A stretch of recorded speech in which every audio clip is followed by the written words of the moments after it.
Today ay naman ta subong sa aton nga vlog. Welcome my vlog. I'm Paulo. Today may parcel tayo ngayon from Air 21 para ni sa akon nga passport delivery. Nanay na siya today. Amo ni siya.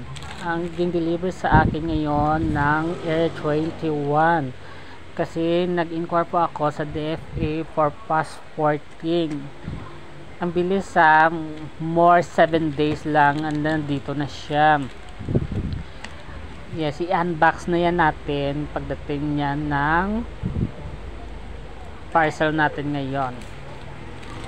Guys, kung gusto niyo magkumuha ng passport, pupunta kayo sa kanilang website, kag mag-set kayo ng appointment. Nandun yung lahat ng details, ipilapan nyo at mag-set kayo ng inquiry or courier, pipili kayo dyan, and then or pwede na rin hindi kayo magpa-delivery o kung i-pick up nyo, andun yung lahat yun sa system nila at mag-fill up na lang kayo.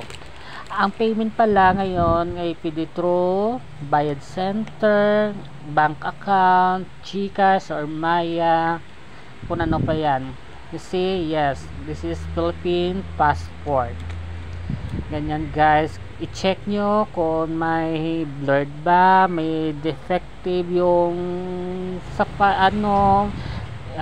yung name, kata mga details yung mali, i-check nyo. Pwede nyo rin i-inquire yan for replacement.